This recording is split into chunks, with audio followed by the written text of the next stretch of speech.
From wild late nights to a culture of loose rules and love without labels, discover 15 truths about Spain that will change how you see this passionate, unpredictable country forever. Spanish women prefer slow and steady dating. In Spain, relationships often follow a slow and steady rhythm, reflecting the country's relaxed approach to life. Spanish women, in particular, tend to value a gradual progression over quick commitments. Dating is less about ticking boxes and more about enjoying the process. Long conversations over tapas, spontaneous walks through historic streets, and unhurried weekends with friends. This slower pace allows both people to truly get to know each other without the pressure of rushing toward labels or expectations. It's a cultural trait rooted in valuing connection and compatibility over instant gratification. For many Spanish women, taking time before defining a relationship is a way to ensure genuine compatibility. They prefer building a foundation of trust, shared experiences, and mutual understanding before committing. It's not unusual for dating to continue for months or even years before the relationship becomes officially serious. This doesn't mean there's a lack of interest. Rather, it's about letting the relationship grow organically. During this stage, activities often involve group settings with friends or family, allowing each person to see the other in a variety of social contexts. This approach prioritizes emotional intimacy over purely physical attraction, and it helps avoid misunderstandings down the road. The slow and steady approach also aligns with Spain's emphasis on quality of life.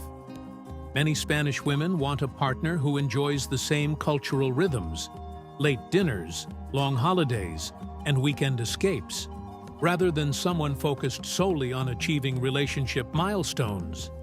Patience is key.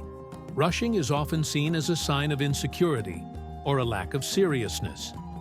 Foreign men who understand and adapt to this pace often find that the reward is a deeper, more authentic connection. In Spain, love isn't a race. It's a journey best enjoyed one meaningful step at a time. Spain has a town that bans death. In the picturesque Andalusian town of Lanjarón, nestled in the foothills of the Sierra Nevada, there is a law unlike any other. You are not allowed to die within its limits. This quirky ban was introduced in 1999 as a symbolic measure to highlight a very practical problem. The local cemetery had run out of space.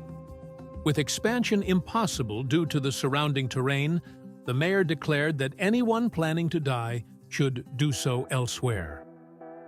While obviously unenforceable, the regulation captured global attention and has since become part of the town's charm. Lanjarón, famous for its pure spring water and role as a spa destination, embraced the unusual decree as a blend of humor and protest. It served as a creative way to pressure higher authorities into finding a solution for the cemetery shortage. The law was also a tongue-in-cheek way to remind residents to take care of their health and postpone the inevitable. Tourists, fascinated by the concept, now visit not just for the mineral-rich baths, but also to see the place where dying is technically forbidden. Despite the ban, nature has its way, and of course, people in Lanjarón still pass away. In such cases, the deceased must be transported to nearby towns for burial. Over time, the law has become more of a cultural symbol than a serious rule, reflecting Spain's playful and creative approach to life's absurdities. In Lanjarón, the message is clear: live long, stay healthy, and enjoy the breathtaking mountain views.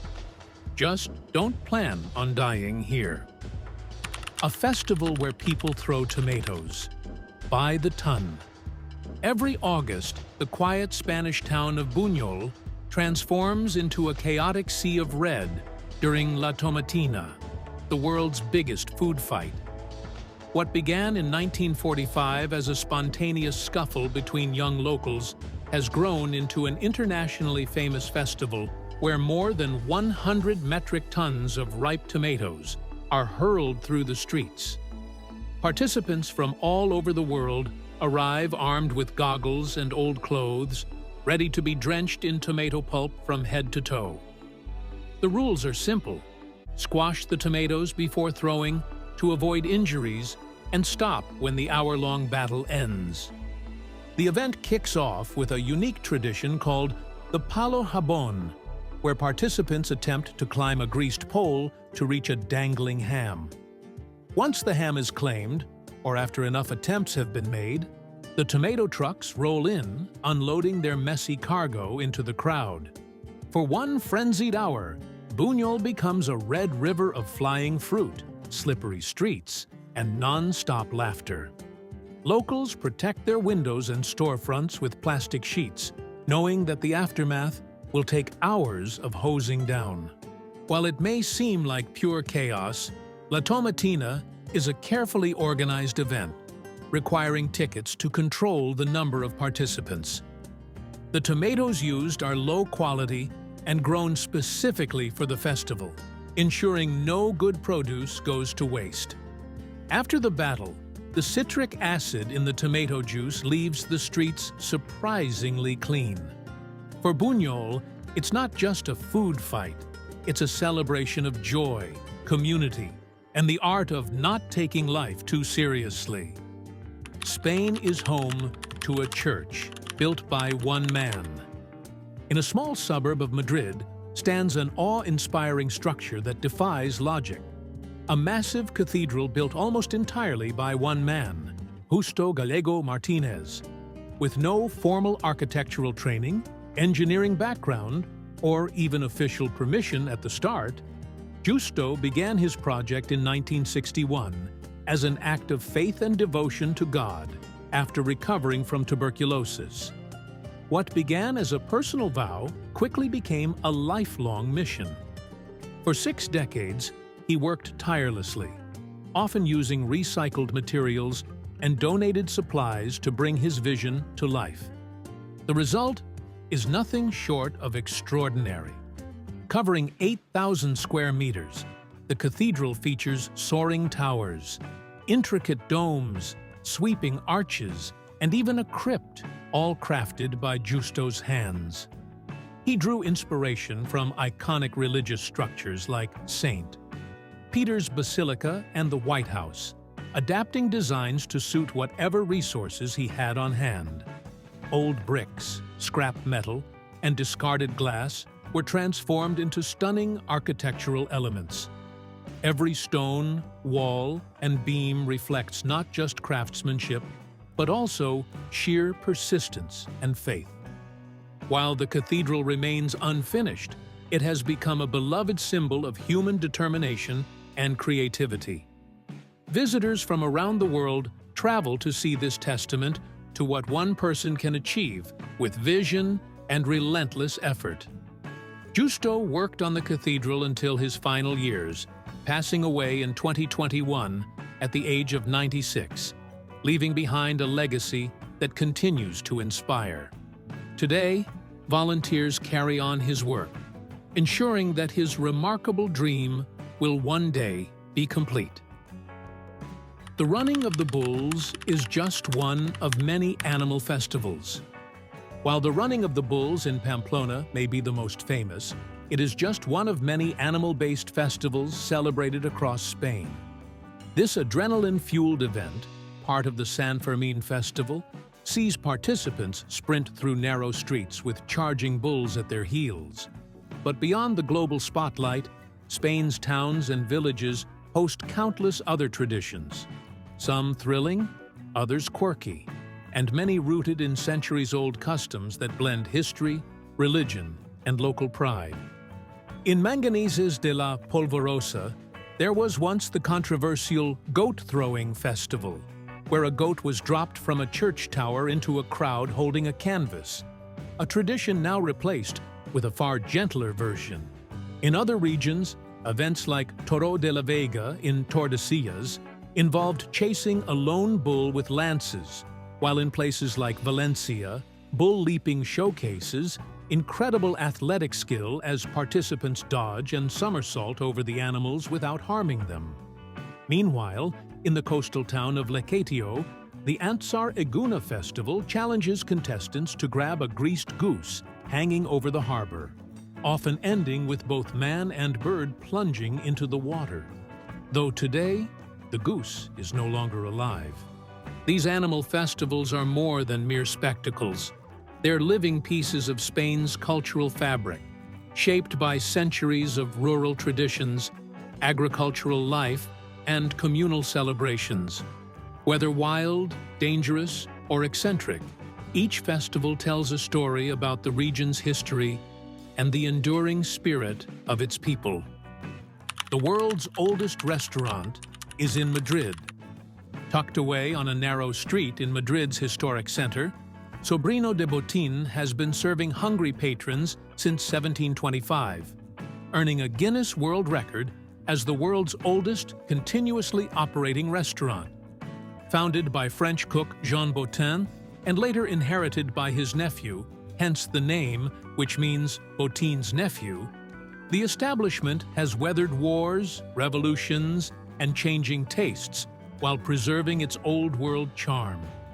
Stepping inside feels like traveling back in time, with rustic wooden beams, tiled floors, and a wood-fired oven that has never gone cold in nearly 3 centuries. The kitchen's heart is its legendary oven, fueled by oak wood and seasoned by centuries of use, which imparts a unique flavor to the restaurant's signature dish, cochinillo asado, or roast suckling pig. Slow-cooked until the meat is tender and the skin crisp. It's served alongside other Spanish classics like roast lamb, garlic soup, and fresh seafood. Even the menu's recipes have been passed down through generations, keeping alive the culinary traditions of 18th century Spain. The restaurant has also been immortalized in literature, with Ernest Hemingway famously praising it in The Sun Also Rises. Sobrino de Botín is not just a place to eat. It's a living museum of Spanish gastronomy and history. Royalty, celebrities, and everyday travelers alike have dined here, each leaving as part of its long story. In an age of fast food and fleeting trends, Botín stands as a reminder that quality, tradition, and a warm, timeless atmosphere can keep a restaurant thriving for nearly 300 years and counting. Spain once had a dictator for just 24 hours. In the turbulent political climate of 19th century Spain, General Manuel Pavia became an unlikely figure in one of the shortest dictatorships in history, lasting barely 24 hours. On January 3, 1874, during the unstable First Spanish Republic, Pavia marched his troops into the Spanish Cortes, Parliament, to dissolve it by force. The chamber, already embroiled in chaos between monarchists, republicans, and federalists, offered little resistance. By the end of the day, Pavia had taken control of Madrid and effectively declared himself in charge. However, his grasp on power was as fleeting as it was dramatic. Lacking both a solid political plan and broad support, Pavia quickly realized that ruling the fractured nation was beyond his reach. Rather than establish himself as a lasting dictator, he handed power to General Francisco Serrano, a former prime minister and moderate figure, in hopes of restoring stability. This swift transfer meant that Pavia's rule was reduced to a single day, an almost comical blip in Spain's long and often turbulent history. Despite the brevity of his time at the top, Pavia's coup had lasting consequences. It marked the effective end of the First Republic, paving the way for a return to monarchy just a year later. His 24-hour dictatorship remains a striking example of how quickly political fortunes can rise and fall, especially in an era when Spain seemed to lurch from one government to another.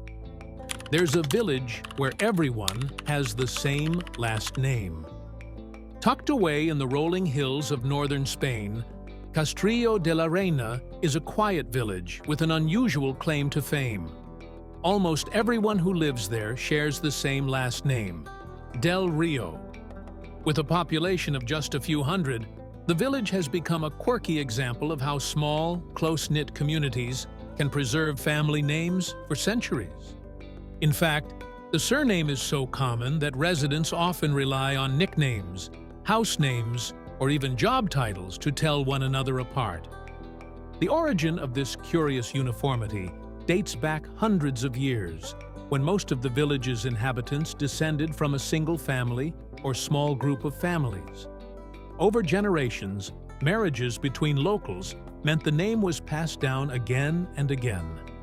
Newcomers were rare, and those who did settle in Castrillo often married into the Del Rio lineage, further cementing its dominance. Today, it's not unusual to find the name on every mailbox, shop sign, and even the village's official documents. For outsiders, this might sound confusing, but for the people of Castrillo de la Reina, it's simply part of everyday life. There's a sense of shared heritage and belonging tied to the name, as though the entire village is one extended family. Locals take pride in their unusual distinction, welcoming curious visitors who come to learn about their history.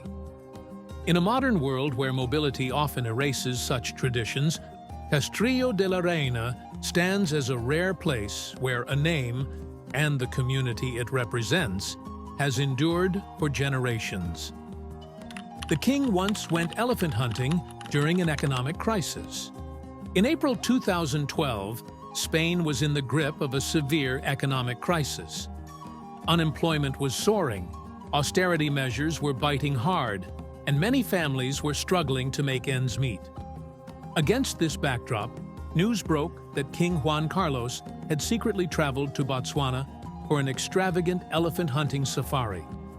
The trip, which reportedly cost tens of thousands of euros, might have remained unknown if the king hadn't fallen and broken his hip during the expedition, requiring emergency surgery back in Spain. The revelation set off a storm of public outrage. Many Spaniards were appalled that their monarch, seen as a symbol of national unity, had indulged in such a lavish and morally questionable pastime while the country suffered. The fact that elephant hunting was already a controversial activity, viewed by many as cruel and outdated, only fueled the backlash. To make matters worse, it was revealed that the trip had been funded by a wealthy Saudi businessman, raising questions about transparency and the king's associations. Faced with mounting criticism, King Juan Carlos took the unprecedented step of issuing a public apology upon leaving the hospital, saying, "I'm very sorry. I made a mistake, and it won't happen again." While the gesture was rare and significant for a Spanish monarch, the damage was already done. The incident tarnished his image, eroded public trust in the monarchy, and became a lasting symbol of royal misjudgment. Just 2 years later, amid growing discontent, Juan Carlos abdicated in favor of his son, King Felipe VI. They paint a giant devil to burn every summer. Every summer, in certain towns across Spain and Latin America, locals gather to witness a fiery tradition, the burning of a giant devil. Towering effigies, often made from wood, papier-mâché, and fireworks, are carefully crafted in the weeks leading up to the festival. Artists and volunteers paint them in vivid reds, blacks, and golds, with horns, menacing eyes, and exaggerated grins. The devil represents evil, bad luck, and misfortune, and by setting it ablaze, the community symbolically cleanses itself for the year ahead. The night of the burning is a spectacle of noise and light. As crowds fill the streets, musicians play lively tunes, and vendors sell food and drinks, building anticipation. When the moment comes, the effigy is set on fire, sometimes with fireworks embedded inside, creating a dramatic explosion of sparks. Flames consume the devil as cheers erupt, and the sky glows with orange light. For many, it's not just entertainment. It's a deeply rooted ritual meant to drive away negativity, honor local folklore, and unite the town in a shared moment of catharsis. Though rooted in ancient symbolism, the tradition has evolved over time. In some places, the devil's design includes satirical references to political scandals, unpopular public figures, or humorous local events from the past year, turning the burning into a form of social commentary. Whether seen as a spiritual cleansing, an artistic performance, or a massive street party, the annual destruction of the giant devil remains one of the most vibrant and symbolic summer celebrations in the Spanish-speaking world. Spain has a festival dedicated to garlic. In the small town of Las Pedroñeras, known as the garlic capital of Spain, an annual festival turns a humble kitchen ingredient into the star of the show. Every summer, streets fill with stalls piled high with the town's famous purple garlic, celebrated for its strong aroma and rich flavor. Farmers display their best harvests in competitions, while chefs showcase creative garlic-infused dishes, from classic Spanish soups to ice cream with a surprisingly savory twist. For locals, this isn't just a fair. It's a proud celebration of the crop that has put their town on the map. The event blends agriculture with entertainment, drawing visitors from across Spain and beyond. Cooking demonstrations teach new ways to use garlic, while tastings allow visitors to experience the bulb's versatility firsthand.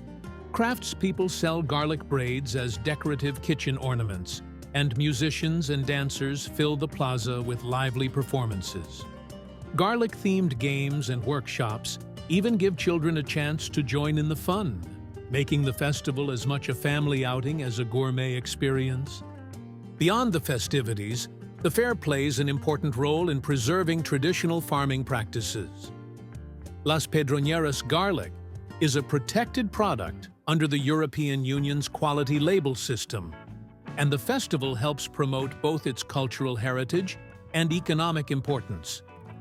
By dedicating an entire celebration to a plant often taken for granted, the people of Las Pedroñeras have transformed garlic into a symbol of local pride, proving that even the most modest ingredient can inspire a festival worth savoring. You can still find Roman gold mines here. In the province of León lies Las Médulas, a breathtaking landscape of jagged red cliffs, green chestnut groves, and winding trails. Yet its beauty hides a violent past. Over 2,000 years ago, this area was the largest gold mining operation in the Roman Empire.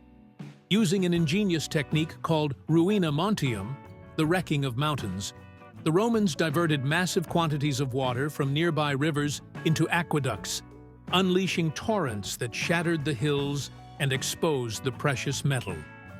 What remains today is a surreal, almost alien terrain, sculpted by human ambition on a colossal scale. At its peak, the mines at Las Médulas yielded tons of gold that fueled Rome's wealth and power. Thousands of workers, including local tribes forced into labor, toiled in dangerous conditions to meet the empire's demands. The destruction of entire mountains was so extensive that historians believe the environmental impact lasted for centuries. Yet, despite the upheaval, the site became a striking testament to Roman engineering. Its complex network of canals and reservoirs remains visible, a silent blueprint of ancient industrial might. Today, Las Médulas is a UNESCO World Heritage Site, attracting hikers, historians, and photographers eager to explore its rust-colored peaks and sweeping vistas. Trails wind past caves carved by mining, while viewpoints like Orellán reveal the full grandeur of the altered landscape.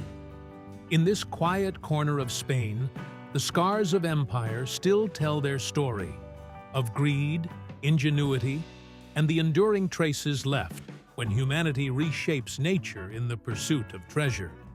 Spain has an entire White Towns route. Scattered across the hills of Andalusia, Spain's pueblos blancos look like a chain of pearl drops shimmering under the sun. These villages, painted entirely white, are more than just picturesque. They are a centuries-old adaptation to the region's scorching climate. The thick lime-based paint reflects sunlight, keeping interiors cool during the blistering summer months. From a distance, the clusters of bright white houses contrast vividly with the surrounding green olive groves and rugged mountains, creating a scene that feels almost dreamlike. The White Town's route winds through provinces like Cadiz and Malaga, connecting more than 20 villages steeped in history. Many of these settlements date back to Moorish times, their narrow, winding streets designed to trap shade and protect residents from the heat. Lime-washing walls not only helped regulate temperature, but also acted as a disinfectant during times of plague. Over the centuries, the tradition became an unspoken rule, turning entire communities into living works of art. Visitors passing through find themselves immersed in a timeless charm, with wrought iron balconies spilling over with geraniums and cobblestone alleys leading to sunlit plazas. Each town along the route has its own character. Ronda perches dramatically on a cliff. Zahara de la Sierra glitters beside a turquoise reservoir, and Arcos de la Frontera offers sweeping views from its hilltop. Festivals, local cuisine, and artisan crafts add layers of culture to the dazzling white backdrop. The Pueblos Blancos aren't just villages. They are a testament to how architecture, tradition, and environment can blend seamlessly into beauty that endures for centuries. Every night can be a party in Spain. In Spain, the rhythm of life naturally leans toward late nights, and it's not unusual for the streets to come alive when the sun goes down. Dinner rarely starts before 9 p.m., and by the time locals finish their meals, bars, terraces, and plazas are buzzing with people of all ages. Whether it's a quiet drink with friends, a night of flamenco, or a full-on dance club experience, the energy is infectious. In cities like Madrid and Barcelona, weekends spill into the early morning, with people heading home as the first metro trains start running. Even in smaller towns, local fiestas and summer festivals can turn any ordinary evening into a celebration. Part of this nightlife culture comes from Spain's love of socializing. Going out isn't just about drinking, it's about connecting. Tapas bars become hubs for conversation, and you might find yourself moving from one spot to another, sampling food and drinks along the way. Live music venues, cultural events, and open-air gatherings fill calendars year-round. In coastal regions, beachfront beach bars offer a more relaxed party scene, often with live DJs or bands. The atmosphere is inclusive and warm.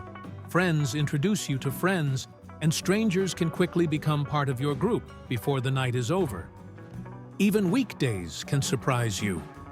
A Tuesday evening might coincide with a neighborhood celebration, a cultural fair, or just a spontaneous decision to enjoy the night air over a glass of Rioja. Seasonal events like Semana Santa, Las Fallas, or La Feria de Abril take the festive spirit to another level, with music, costumes, and dancing in the streets. In Spain, the idea of a quiet night is relative, because here, the night isn't just for sleeping, it's for living. And with the right company, it truly feels like every night can be a party. There's a town where time stands still for a day. Every year in Cadiz, a city famous for its sunlit streets and sharp wit, time quite literally stops. As the carnival begins, an old tradition takes hold. The town's public clocks are set to the same hour and left there for the entire day. It's a playful, symbolic act, telling everyone that during Carnival, there is no schedule, no rush, and no reason to watch the minutes slip away. For locals and visitors alike, it's an invitation to abandon the routine and live entirely in the moment. Carnival in Cádiz is one of Spain's most vibrant celebrations, known for its elaborate costumes, satirical songs, and lively street performances. With the clocks frozen, the city becomes a bubble where morning and night blend into a seamless party.